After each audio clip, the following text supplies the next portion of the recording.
Mga kagabay, magandang hapon, magandang gabi, magandang umaga, magandang tanghali.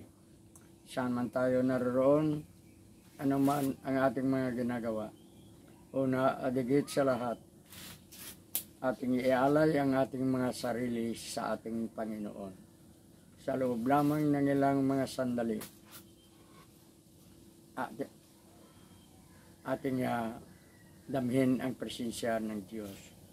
Sumasa atin ang pagpapala, ang biyaya, ang pag-ibig, at ang kapayapaan ng Ama, ng Anak, at ng Espiritu Santo, na bubuhay at nagahari, iisang Diyos, magpasawalang hanggan.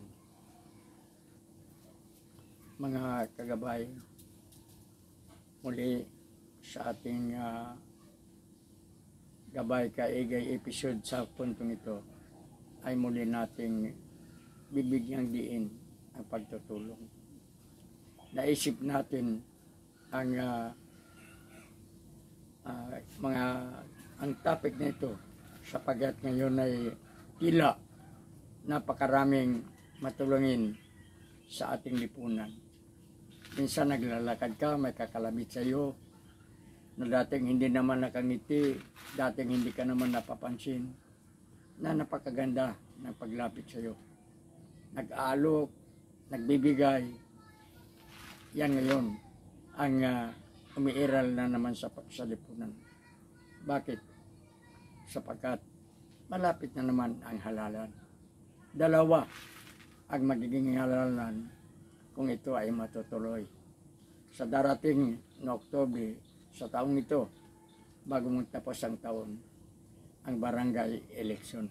Halalan pambarangay at halalang pangsangguniang kabataan. At sa susunod na taon, sa pangalawang linggo ng Mayo, isa na namang halalan ang tinatawag nating midterm election. Yung halalan ng 12 senador, mga kongresista at mga lokal na opisyal at 12 senador o nga minus ang vice president at ang president. Kaya ito midterm sapagkat nagaganap na nasa kalagitnaan ang termino ng ating presidente. At dito nauuso na naman ang mga katagang punta tayo doon, tatanggap tayo ng ayuda. Ayuda ba ang pagpipila sa loob ng isang araw mula umaga hanggang gabi?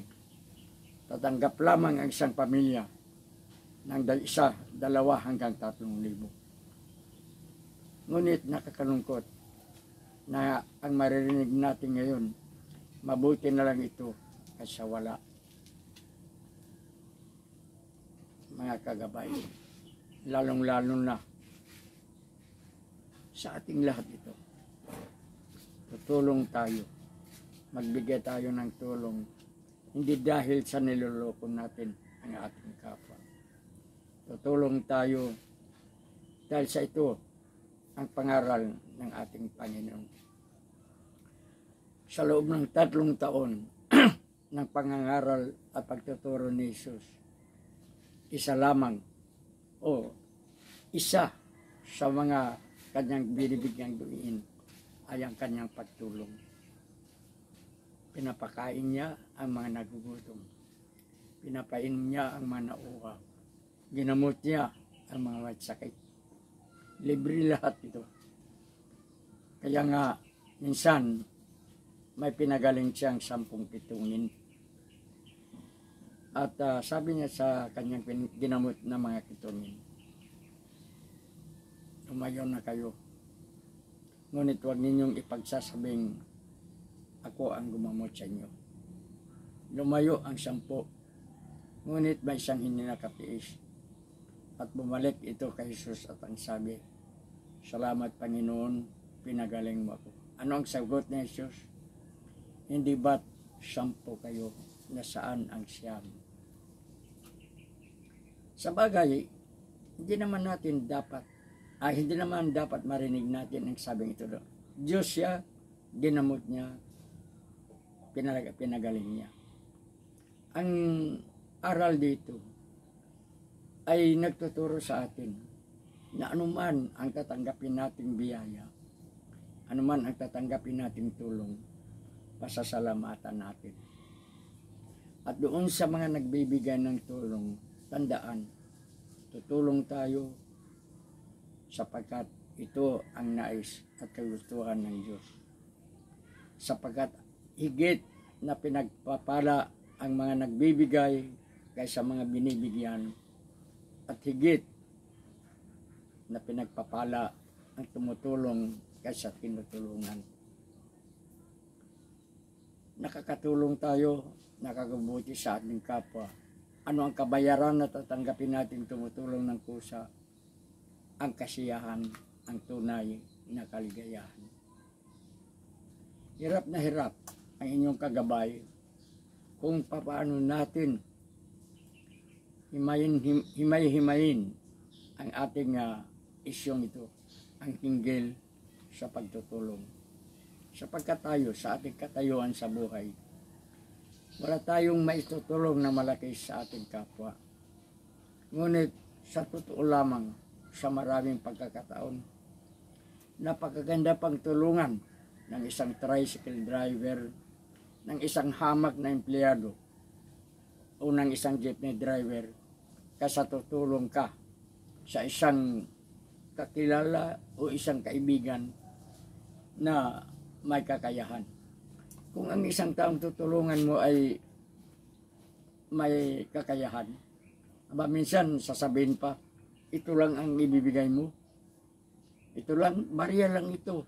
Ikaw pa ang masama. Kulang pa ang iyong binibigay.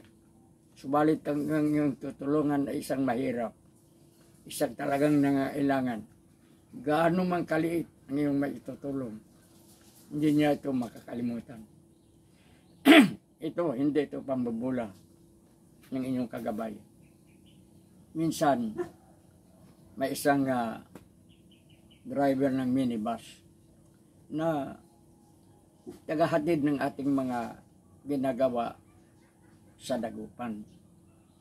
Driver siya, alam natin ang kanyang buhay. Hindi siya nangihingi. Ngunit, minsan isang Christmas, inaabutan siya natin. Hindi naman malaki, 100, ano ba naman ang maibigay ng may tulong ng 100 sa isang ama na may mga anak. Pero nakakapagbibigay galak, nakakatuwa at nasasahan tayo. Sapagkat hanggang sa mga ilang taon na lagi kami nagkikita, lagi niyang inuulit ang pagpapasalamat sa atin. Sapagkat yung sandahan anya sa kanya, malaking naitulong sa kanyang anak. Paano nakatulong ang sandaan na yan? Nang araw na yun na binigyan siya natin ng 100, yung kanyang anak ay talagang sa school yata yun, mayroon yata kinukomplete na pangangailangan para sa pag-graduate. Bawat pagkikita namin, nagpapasalamat, hindi nakakalimot. Pero pagka tutulungan mo ay nakakataas ng antas. Naku, wag na. Tulad halimbawa, sa isang magkapatid.